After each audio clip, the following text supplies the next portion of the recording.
What's up, guys? This is Phil Galfond for RunAtOnce.com, and I'm going to be doing a live Zoom video for my essential video this month. I'm going to talk about these hands first. I check back on the right table, which is kind of an exploitative play. I would like this in my betting range because towards the top of my range. However, on a board like this, he should fold, whether he knows or not. He should fold a lot of weak flush draws, which is a disaster for me. And I'd rather check back and let him bluff, semi-bluff with a lot of hands that have, little to no equity against my actual hand. On the left table, I'm going to bet go with this, even though it's a little bit thin. Him calling is awkward, and I could either check jam his turn or just jam it right now myself, whereas on the right table, I can go for value here. The problem is he can have some better hands. No, I can't. I'm going to go for value. It's a little thin. And I'm actually just going to go ahead and outright bet here. Yeah, it's a little too thin. With my 5-5 blockers, it's pretty unlikely that the 3 helped him. And how do I do that thing? Or I stay on the hand. It's kind of unlikely that the 3 helped him, both because his preflop range shouldn't contain a ton of 3s, and at the same time, he is not going to hit many straights when I have 5-5. Against a very tough player, obviously I'm going into this readless, and I'm assuming that the 1-2 zoom field is not exceptionally tough. Against a tougher player, I would always check here, given that it's a bad card for my range, and I expect them to stab. Both, I expect him to jam with just one pair of hands, with or without a gutter, because they just have so much immediate fold equity, or they bet small with a hand like queens to bet fold. So I'd rather, first of all, induce that bet out of them, as well as protect my checking range in a spot where my checking range is kind of weak. But yeah, I think that is a relatively standard hand. The presence of the 5s... Presence of the 5s actually does matter a little bit. I'm not. Could peel there. You could also 3-bet against if you have a strong read that the player's pretty bad. Here I'm going to go ahead and call. It's actually not a great hand against tight under the gun opening range, but I'm going to assume that he is not necessarily tight, and it actually does very well against a weaker under the gun opening range, especially with a shorter stack. Now wondering how loose and soft these games are, given how many people are in this pot. My hand does not play well in this spot. Although it is very connected. I call 3-bet here standard. I am going to call. It's a little bit loose, but there's only one short stack behind me, and these guys are both deeper, which means they kind of threaten each other's stacks. So what this means for me is when I pot here, which is what I think I'm going to do, meanwhile, I'm going to bet small here and bet turns, which I'll explain. He should be in a difficult spot with dry aces or dry kings because he has to worry about this guy behind him as well as my range. Meanwhile, on the right table, the reason I opted to bet small is that I wanted to just fold out cheaply, a big chunk of his range. I'm not going to slow roll, even though it doesn't count as a slow roll because I'm probably beat. I want to cheaply fold out the weaker parts of his range, but also have him... Oh, I was doing fine. Have him check call with aces and fold some scary turns, whereas I think... Or even non-scary turns. Whereas I think if I bet larger, I strengthen his range to... I first of all strengthen his range to a point where I'm not comfortable betting my no-equity hand on a lot of turns. And second of all, I think in some people's eyes, I lose the ability to rep as many strong hands. So I wanted to bet small and keep my range, my perceived range, uncapped,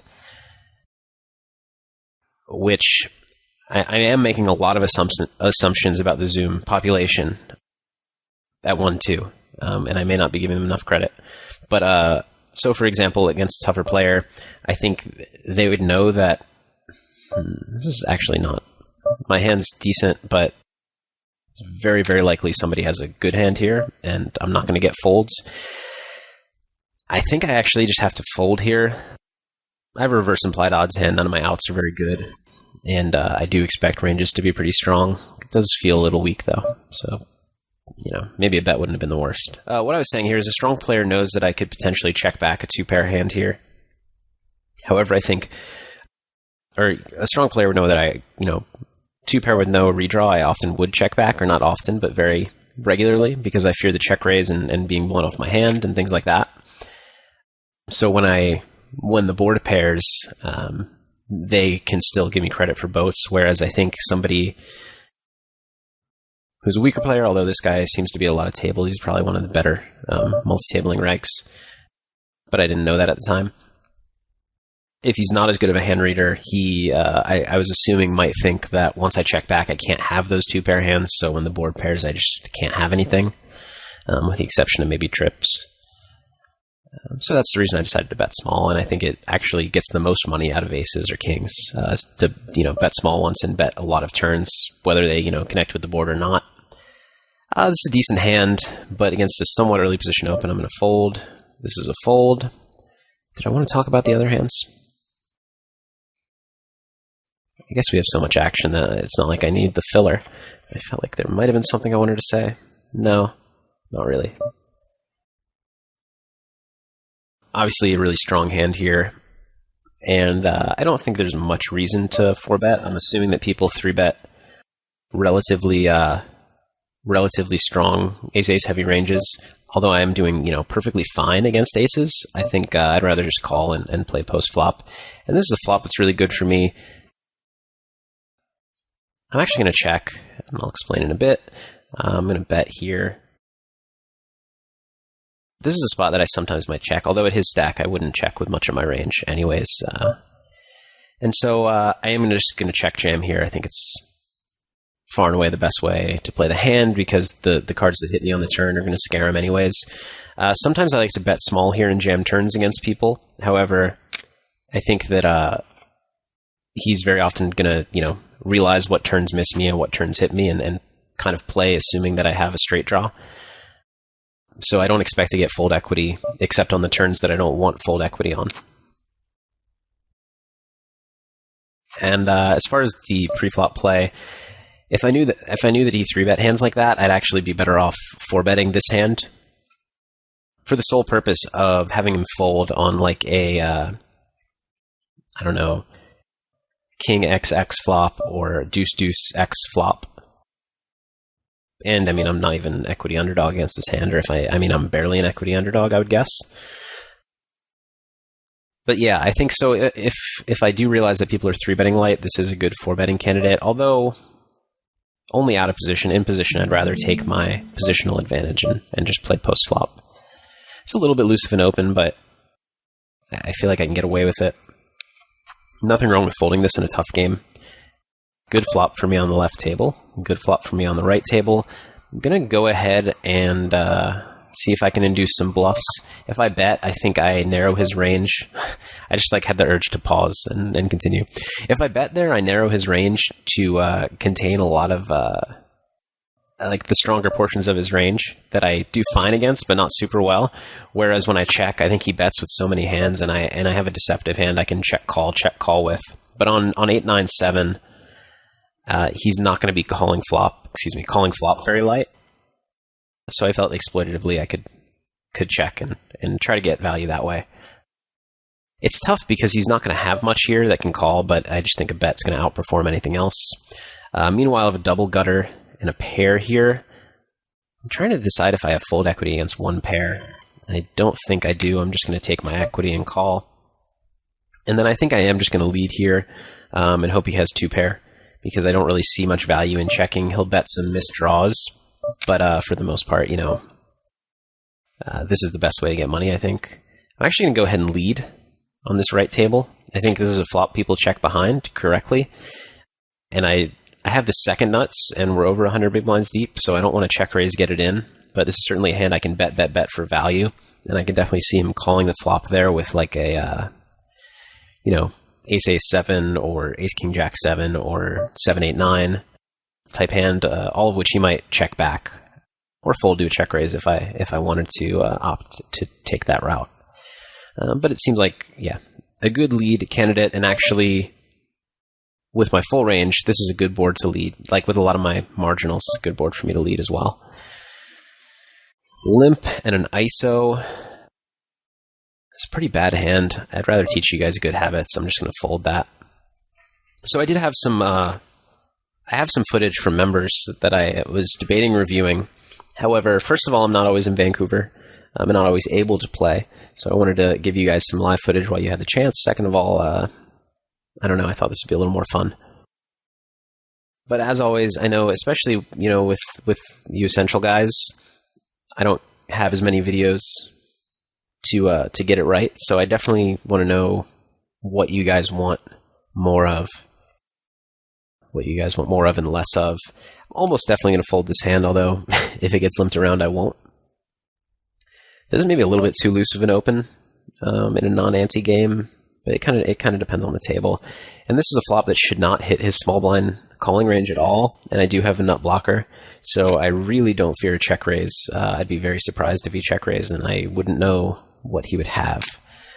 But I'm just going to try to bet and take it down, even though I probably had the best hand. I have a very vulnerable hand, given that I just have, a 9, and any face card makes my hand not so good.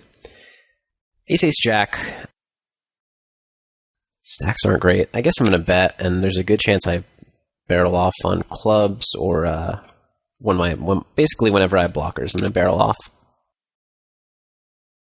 It seems like people are folding flops a lot, which means either they're getting to flops too weak, or they're folding flops too often. And so the adjustment for that would be, well, actually, it depends. If it's that they're getting to flops too weak, what you need to do is tighten up your pre-flop range a little bit so that you just get hands that you can bet with a lot. And I don't know, it means that you're not going to take down blinds very often, and you're going to get in multi-way pots often. And hand strength in multi-way pots is more important than in heads-up pots. So if you're getting a lot of multi-way pots in a loose game, then it's important sorry, I can't do multiple things at once. All right, first, yeah, in multi-way pots, it's important to have strong hands and play tight pre-flop. I'm going to call here, and I'm actually going to 3-bet here for a little bit of deception. I'm going to check call here. Leading is okay. And so, yeah, this is a flop that I think I'm trying to decide how I want to play it against the field. I think I'm going to check call, which from Finland. So Finnish players are good. He should know that I have a lot of like ace, king, jack, 10 hands that check call here, as well as some flush draw hands. So I will be able to rep things on future streets, potentially. That's one of the major benefits to calling. And I don't mean just hitting the nuts, but I mean hitting the nuts in an extremely deceptive way, because so much of my range is going to be, like kings with spades, or ace, king, jack, 10.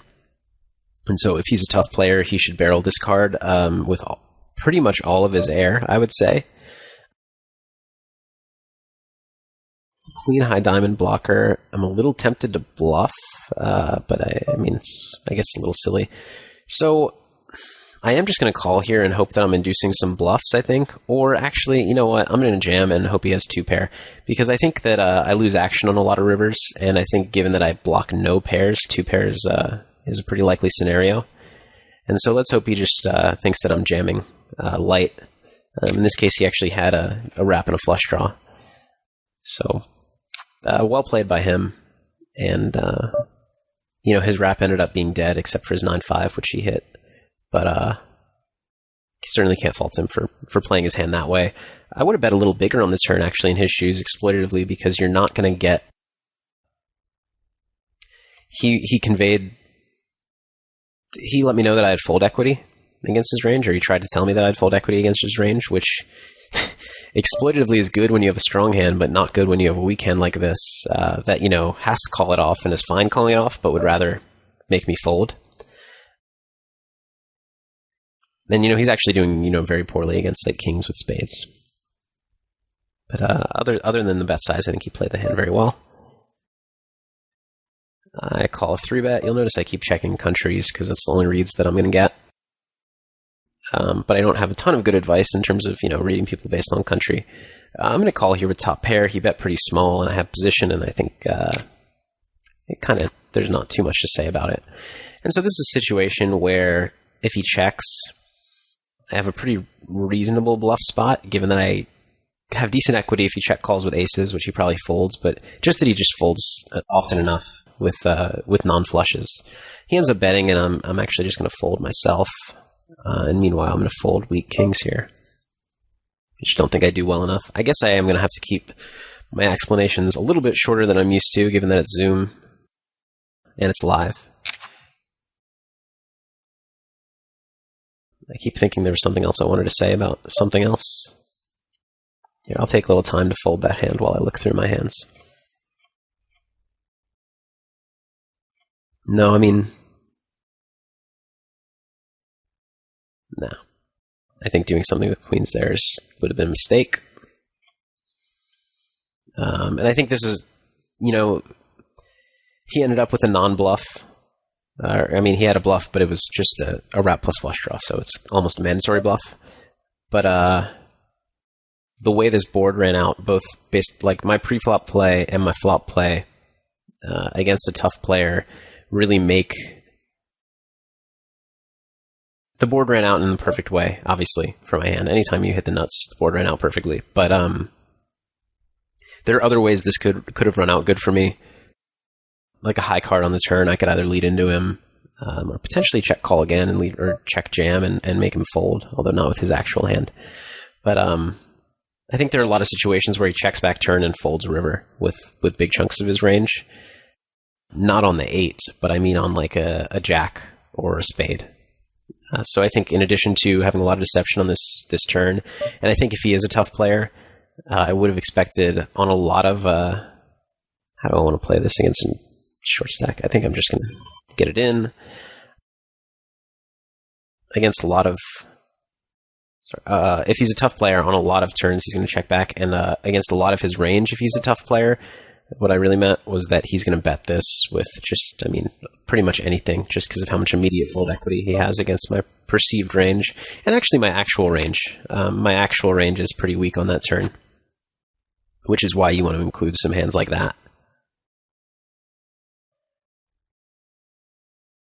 And so one of the many benefits to 3-betting this hand against a very short stack rather than calling is that in addition to just having, maybe a very slight equity edge, on boards like this, where you give him, 2, 3, what is that? 4-1 basically. And he probably has like 2 overcards. He probably had enough equity to call for sure. You get to make them fold just because of your perceived range and having aces and kings in your range or ace king XX.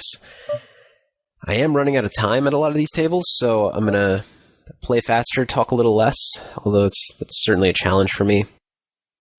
I'm going to check call here. I don't see a ton of value in betting. I don't think I can bet twice. I also think I do have the best hand. He shouldn't have a lot of deuces in his pre-flop calling range, nor should he have ace-ace, in my opinion. So I guess actually I was up against jacks and queens a lot there.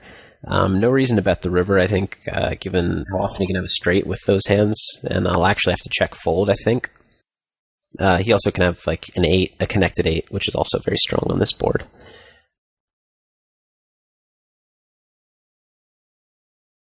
I could have gone ahead and bet the turn and check the river, hoping to show down, but I don't see myself getting 3 streets of value.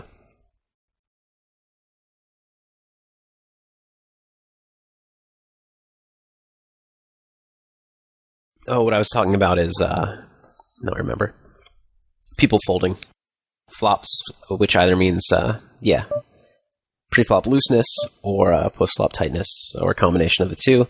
And, you can use your HUD, which I still haven't set up for Zoom, because I don't really play Zoom much, because it doesn't run at high stakes. But you can use your HUD and figure out which it is. And actually, if it's not pre-flop looseness, if they're reasonable pre-flop, but just way too tight post-flop, you get to play a lot more hands, both in later position and in the blinds. Because if somebody raises the button and you have a pretty weak hand in the big blind, this is interesting, I'm just going to fold. A pretty weak hand in the big blind. Obviously you want to fold very weak hands, but not terrible, but like mediocre hands. You can call with a lot of them because they're going to either fold your lead or fold your check raise, or then check back and fold turns, so you get to win a lot of pots uncontested, in addition to just having equity against them. Really, as long as somebody's not very tough post-flop and making you fold a ton, you can play looser than most people think out of the big blind. So loose call here for me. I might have to check jam this flop. Against kings, I'm doing fine. Okay, so he does check back. How do I want to play this? I don't think he's folding one pair.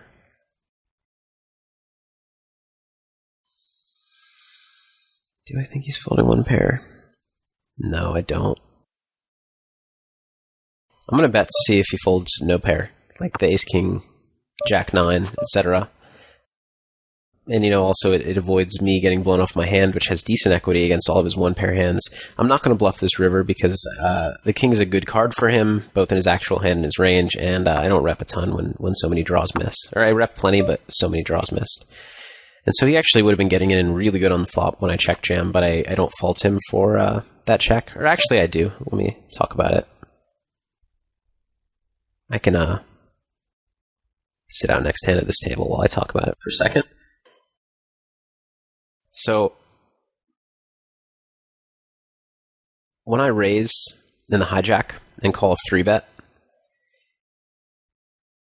I'm not going to have almost any combos of 6-3. I'm not going to have deuce-deuce, 4-4, 5-5, with the exception of double pairs. What you're really looking at in terms of very strong hands for me is ace-3. And obviously like wraps and things like that, but you're okay against that. And the fact is, when you have two aces in your hand like he did, he had ace-ace-deuce, if we want to get to the end of the hand. He had ace-ace-deuce, so it makes it that much tougher for me to have ace-3. And this is actually a flop where, he has a lot of air with his high card hands or his rundowns, like jack-10, 9-8. So I think betting small is good for his range. And it's a spot where I am going to want to check raise bluff sometimes. Or, in this case, I would have check raised with a hand like this. I'm going to make an exploitative play and bet here. I think this is a bad flop to bet against a strong player. Not that I think he's not a strong player. I don't know him. But just, it doesn't connect well with either of our ranges, but it connects worse with mine. So I think it's a bad flop to bet for me. When he calls flop, he's somewhat connected with it, and this turn is very connected with it, so I'm just going to give up with my no equity hand. Back to this hand on the left table. Yeah, I think that bet calling the flop or bet going with it, you're not ecstatic to do it, but you're doing well enough against the kind of standard get-in range. But in addition to that, you're going to induce some check-raise bluffs.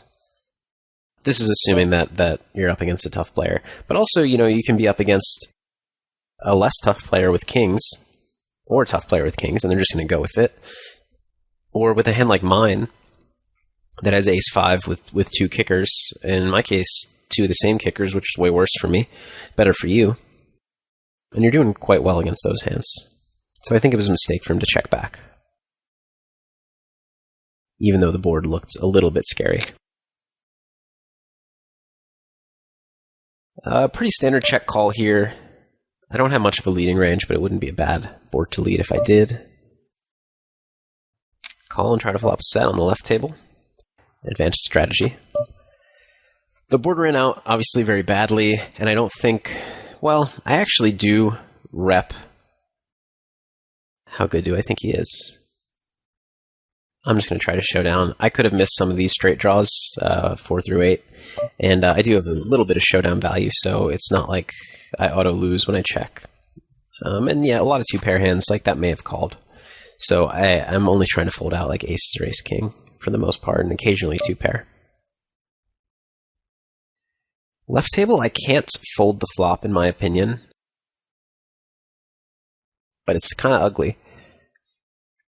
But I mean, even against an 8, I have my kings and I have my queens, and queens are good for a stack usually against those hands. So I think I can go ahead and call, and obviously he can have some bluffs and semi bluffs that I'm ahead of. He checks back. Interesting spot on the river. I am going to check and just try to induce a bluff. I don't see how I can have much air. if I felt that he could potentially hero call with some ace high type hands, then I could bet. He actually had tens, and I would have expected that to heavily consider betting. If he didn't consider it at all, it probably means he's also not bluffing a ton here, and he just has a tight value range. In which case, I should have bet.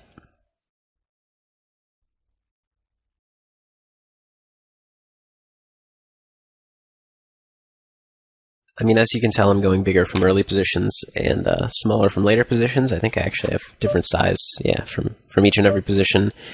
It's not mandatory that you do that, and it's not even a huge deal that you do it. But I do think it's the best way to play. To make it bigger with your stronger ranges, which are in earlier position, and especially when you don't want multi-way pots necessarily. Out of position. So here I bet, I get raised. Readless, I don't have much to go with my overpair, so I think it's just a pretty easy fold. And if I were getting raised a lot in these spots, I would start check calling some flops like that. For example, easy fold on the right table with nothing at all. I'm going to make a very loose open on the left table because I think people might overfold in the blinds. It's not horrible against reasonable blinds. Against aggressive blinds that are 3-betting a lot, I think you just have to outright fold it on the button. And this is a really bad flop for me and a good flop for any kind of reasonable hand, so I'm just going to give up. Perhaps I can turn some backdoor equity, but I don't see enough fold equity to just bet with my very poor equity hand. Same thing on the turn. I did pick up some more equity, but I still don't expect a ton of check folds. And now I river 2 pair, and it's probably not a spot I can value bet. I could value bet, but I do expect a lot of his middling 2 pairs to have bet at some point, so I'm hoping to get called by. I guess not too much, because if he hit 2 pair with the jack, it's better than mine.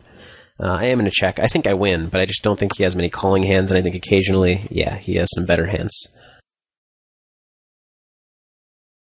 And given that showdown, I definitely like my button open if he's not 3-betting king, king, jack, 8 double suited, which is a horrific mistake, I would say.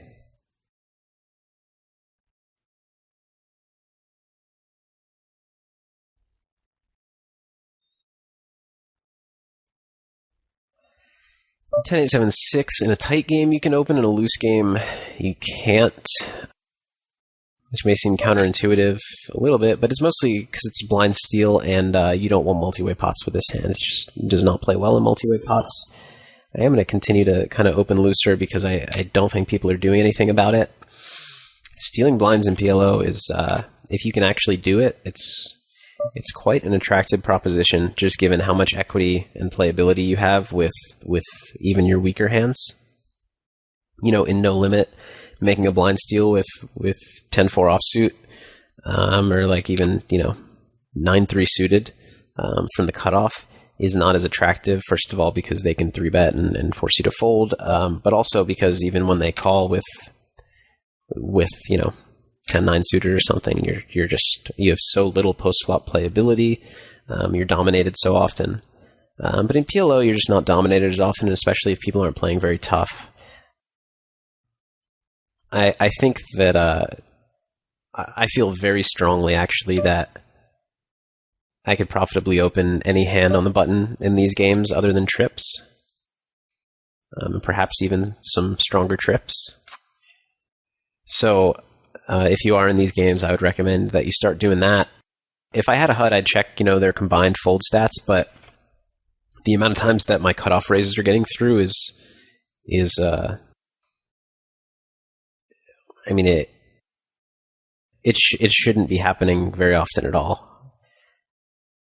Or I shouldn't say not often at all. It should certainly not be happening this often, and I don't think it's a function of sample size. I think people are too tight pre-flop in a lot of spots, especially with like pot odds. So sometimes people just have a static pre-flop hand range, and these are good hands, these are bad hands. I'm going to play the good hands and fold the bad hands, and it's kind of they don't They don't focus too much on position, which matters a lot, and they don't focus too much on pot odds. So even when they're facing a raise in the big blind with a hand like this, which is the easiest call in the world against his, 2.5x raise, it'd be a massive mistake to fold this.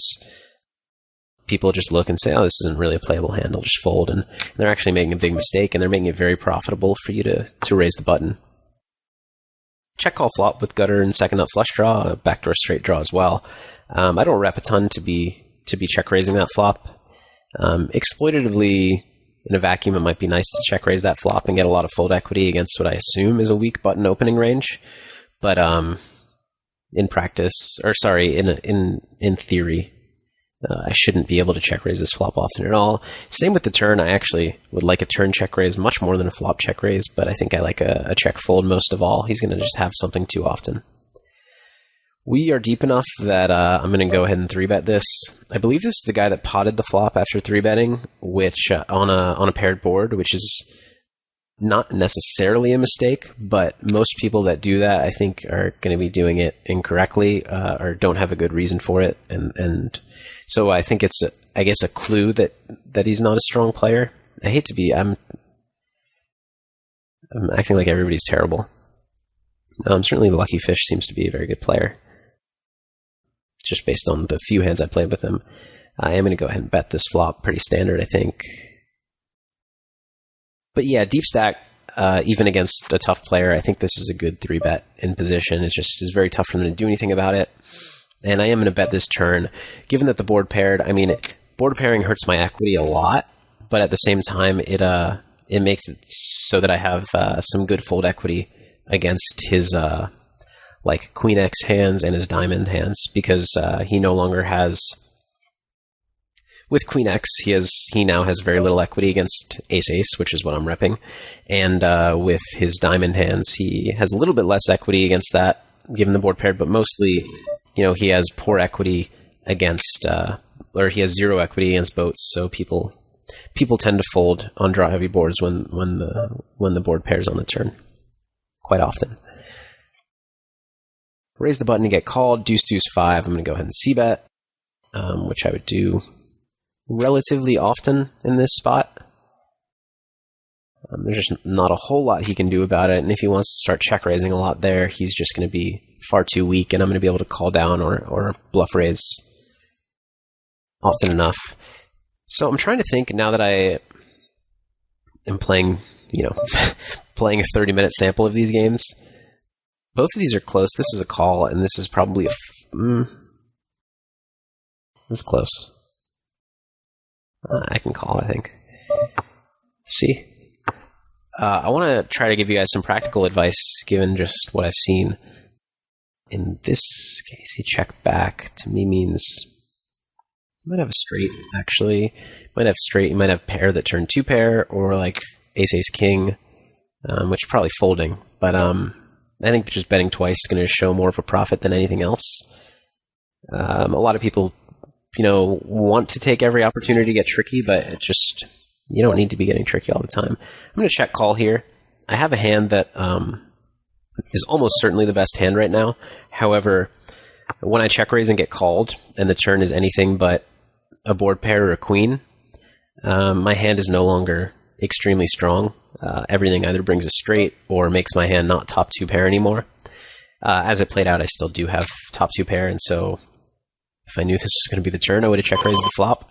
It's still a little awkward, though, because I can't get much in with a turn check raise, so I'm actually just going to call again and try to induce bluffs, potentially, have a deceptive hand on a lot of rivers. But I just don't see a ton of value in getting the check raise in there on the turn, other than just pure protection. This is a bad river for me, obviously. Don't think he's going to bet any worse hands for value, which he might have on some other rivers. And obviously this brings Ace-10 and 10-9.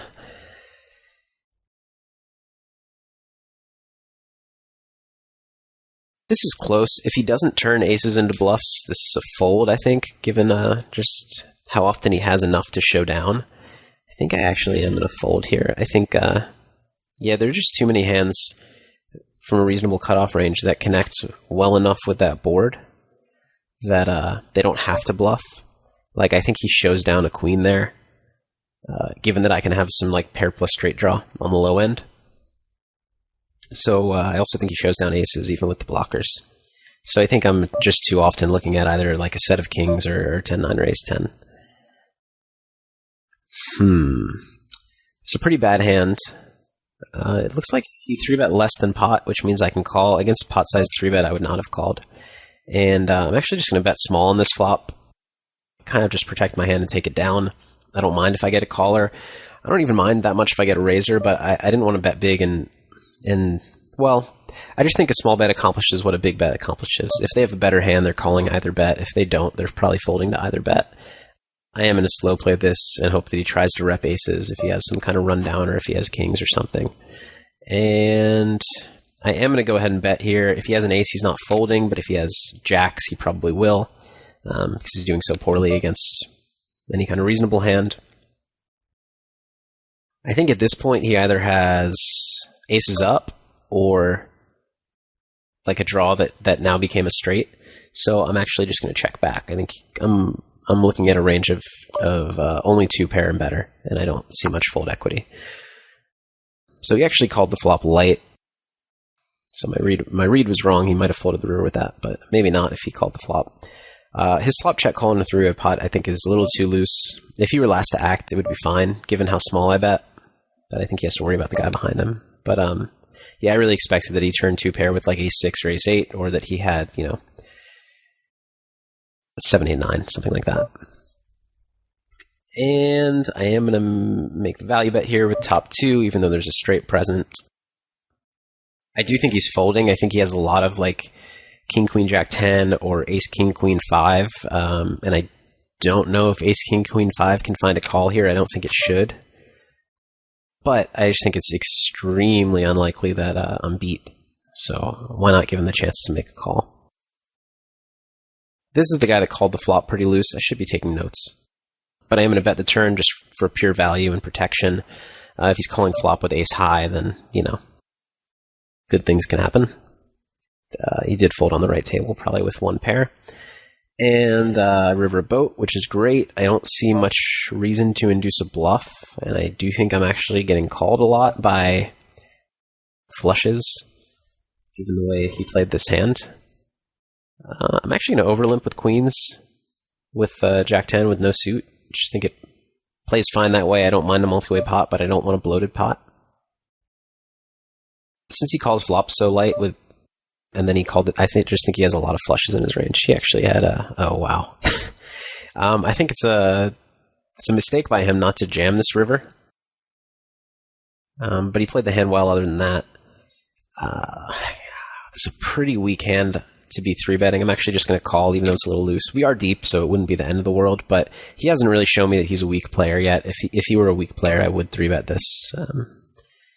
But yeah, I'm surprised he needs to jam that river, but I felt that he had a ton of flushes in his range for reasons that I kind of already stated. I'm going to go ahead and bet here. It puts the pre-flop raiser, Lucky Fish, in a tough spot with overpairs. He's not going to have a lot of 5-7 or, sets in his range here, so this is just going to go well, and if this guy doesn't have me beat, I win the pot outright. He check calls, which is weird. I really don't know what to make of it. I'm actually just going to check back and make decisions on the river, because I think I get called too often and my equity is too poor. Left table, I'm going to call. I don't think there's much else to do.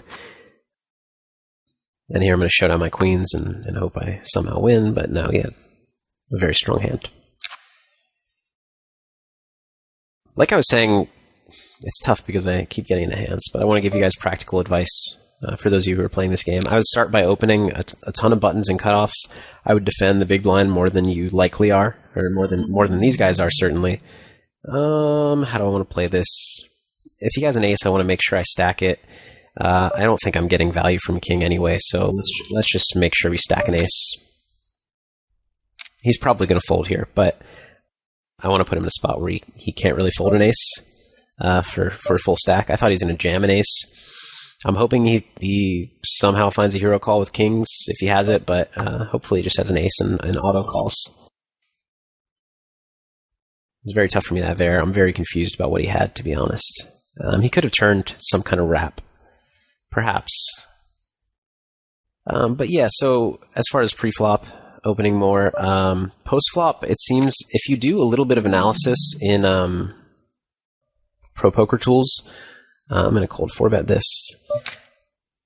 And this is a little bit gross. I'm going to make a loose call here, but he pots. I could probably fold that. And here, I'm actually just going to pot call it off rather than bet smaller. I think it's just in a vacuum going to be the best play. If you do a little work with Pro Poker Tools and figure out, or just listen to my videos and figure out which boards are really bad for people, it obviously didn't go well for me. Which boards are really bad for people's ranges. You can kind of over-attack those boards. I was going to get it in with a short stack, but certainly not with him. You can over-attack those boards. And, a little weak, but I can 3-bet. This guy's probably, I mean, he played the last hand well. But that doesn't necessarily make him a stronger player.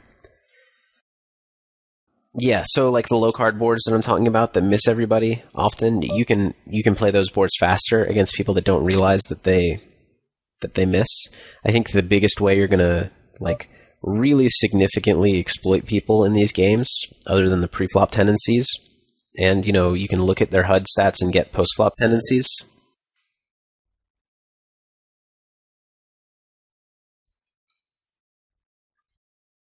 You can look at their HUD stats and get post-flop tendencies and adjust to those, but I just don't have enough of a sample to give you kind of strong feedback on that.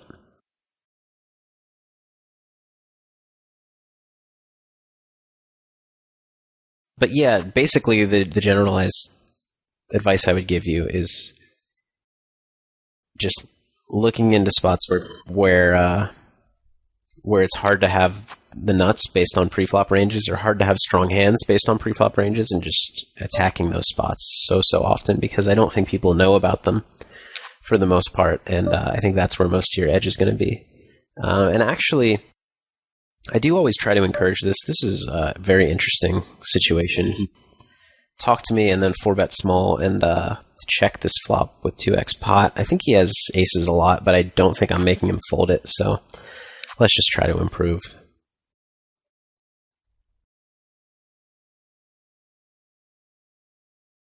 Yeah, so I do always encourage this. I'm actually just going to fold here. I think actually when he 4-bets small, I give a little weight to the possibility that he has like rundowns that just nailed the flop and then he decides to slow play. So that, in addition to the fact that my equity is not even that great against aces, especially if he can have aces with hearts, I think it's a fold on the turn. And I like my flop check back. I just don't think we're not deep enough for him to check fold aces. Yeah, I always try to encourage discussion amongst you guys in the comment section and in the forum. There's only so much, especially with one video a month to the Essential Guys, there's only so much that I can teach you. And I think that together, you guys can pretty quickly figure out what the situations, what the boards are that I'm talking about. And either, by going through situations with analysis in this comment section that I can, comment on when I get a chance, or, threads in the forums about the same thing. I think that analysis like that can make you a huge winner in these games. And, winning a lot at 1-2 Zoom is significant money. Certainly, and then certainly, if it's working here, it would work at smaller Zoom. And if you're already winning a lot at 1-2 Zoom and you're an Essential member, then you should probably just pony up the $100 a month. At that point, you're doing well enough. But if you're not, then I think it's not impossible by any means to move up and beat this game. And I think it just takes some strong pre-flop play and some realization of board textures and how they connect with various ranges. And actually, I could have even opened a hand that bad on the button, given how people are playing. If you're playing smaller games and people are playing much looser, then your adjustments need to be different. And that's something that, maybe in a future video I could drop down to, what else is there? Yeah, they have zoom all the way down. I could drop down to something smaller and see how the player pool is there, and give some more specific advice to that. No reason to bet here. When I have no diamonds in my hand, it's just so likely somebody has a flush. Even after they check, it just still becomes pretty likely, and yeah. I guess I could have waited to see. I don't have a good hand. I do fine against most of his hands. I don't think he's folding the turn when he calls the flop, so I'm just going to check back and take my equity. I think that I have the best hand a lot here, but I don't see value. Well, I probably have the best hand a little less than half the time, actually. So certainly no value bet. Yeah, so he wasn't calling with that, I would assume.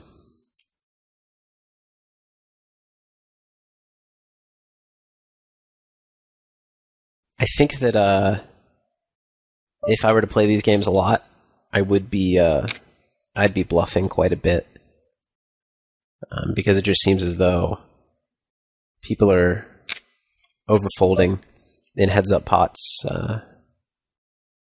and just people aren't playing tough enough, is the way that I would categorize it. PLO, in a loose PLO game, PLO is about nut draws and yeah, like draw over drawing, set over setting, 2-pair over 2-pair. I'm actually going to check call here, and it gets pretty awkward after this. Yeah, I have no time. I could have considered a check raise, but I ran out of time.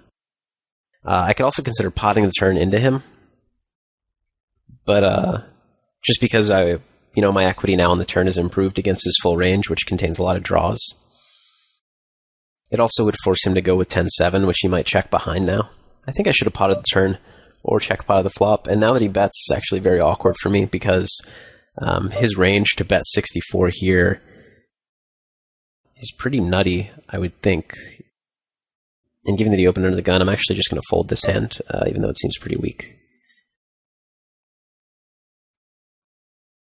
But yeah, if people are playing loose and there are a lot of multi-way pots, PLO is about showing down the best hand and getting it in with the best hand and pushing good equity.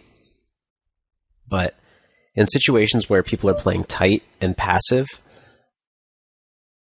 sure, there's still an element of getting value.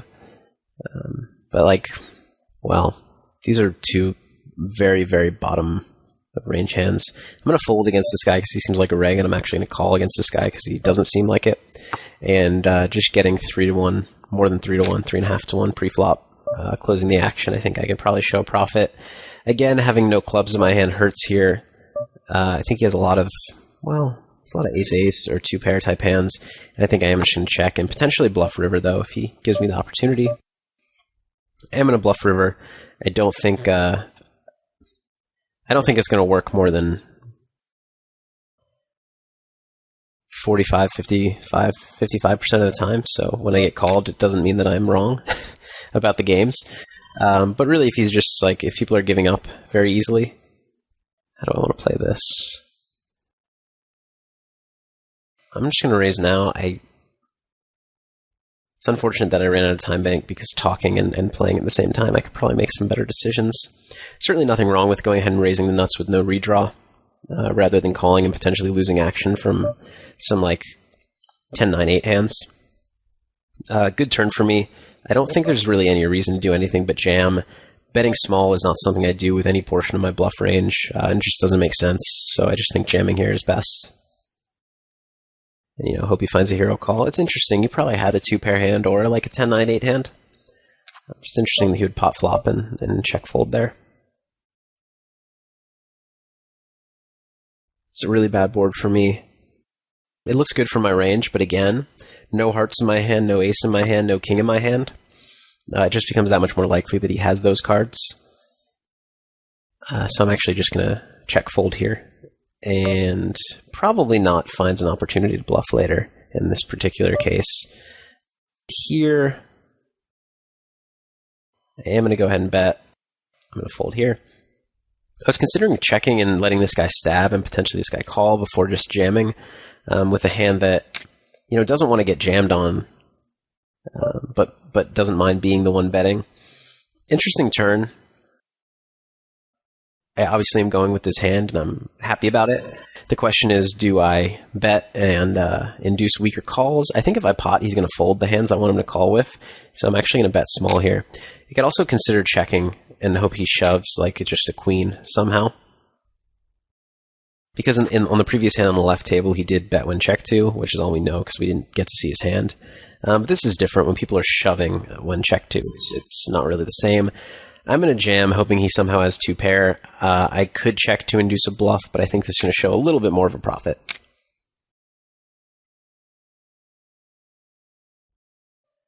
And what would have been a very easy defend in the big blind is now a fold to a 3-bet, because it just does not play well multi-way.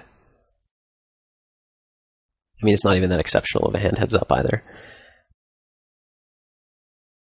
I'm actually just going to go ahead and call here. It's a pretty weak hand. I could 3-bet, but I think it's a little, I don't know. It's a little weak to be 3-betting against an under the gun open. It's a little weak to be calling also, but nobody's been squeezing and nobody's been playing super tough.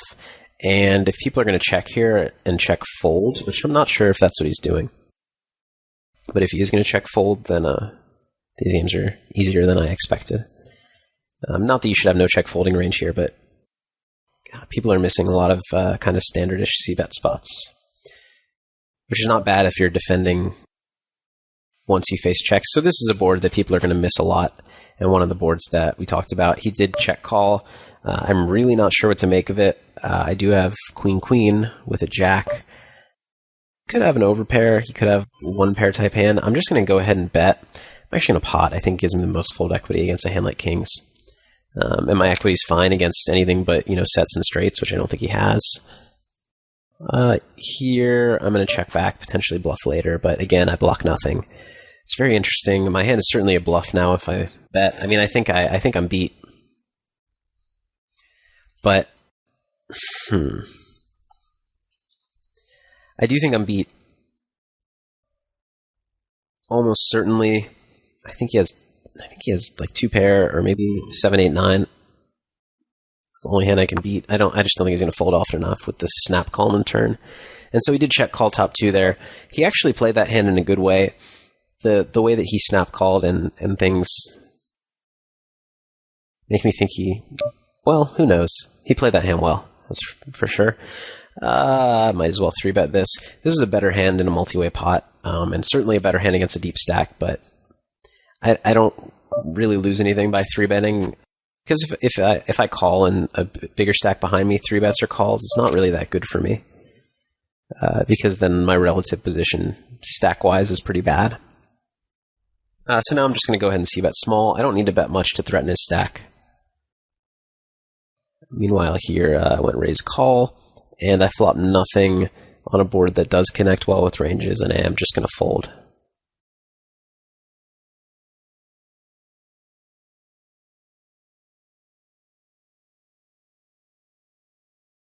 So I will sit out at my next big blind, whenever that is. It's kind of fun. It's a mystery when you're playing Zoom. Some good short stack hands on both tables. This one's certainly stronger than on the left table.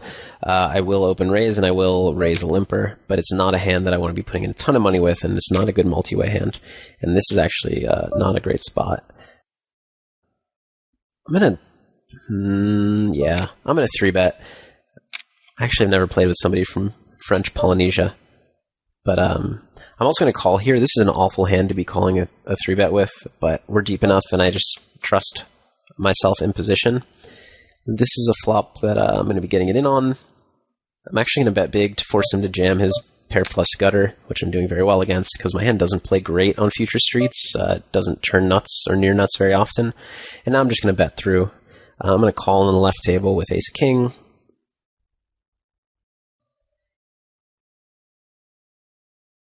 Am I going to bet through? Yeah. Just don't think I'm beat. I do think when he checks this turn, it's pretty interesting. I don't think he checks this turn with aces often. I think he does have like kings or queens sometimes. He can have very strong hands that are check raising. My equity is good against his check folding range, so I'm just going to check back. I don't think I really need to protect my hand against his check folding range, and I'm not ahead of his check calling range, so there's no good reason to bet, in my opinion. Especially when there's a risk of a check raise.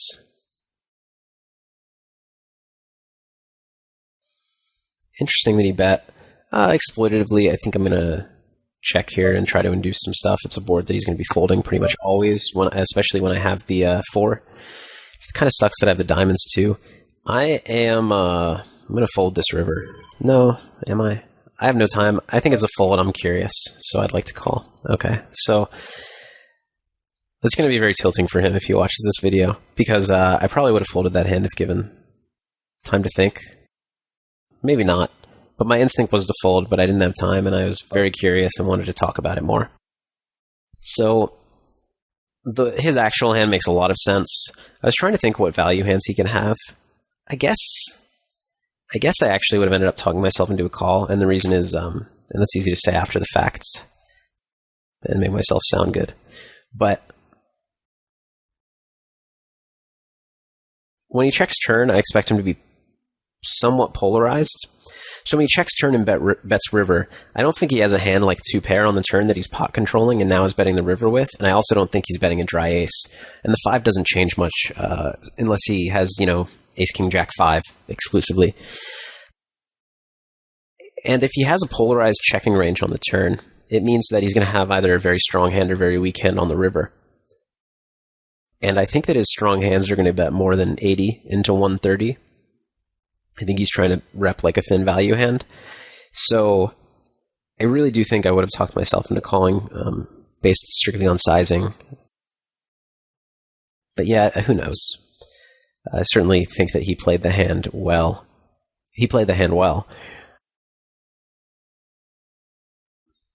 But that's an interesting spot. Anyways, I will wrap it up at this point. I know that I was a little bit all over the place, and I'm a little bit caffeinated today, so I apologize if I was, well, whatever caffeine does to you. Thanks for watching, and as I said, I really do encourage some feedback, and especially rather some discussion between you guys, and not just directly from you to me and me to you, because I think a lot of the analysis and breakdowns can just be done by people willing to put in the time, and as a community,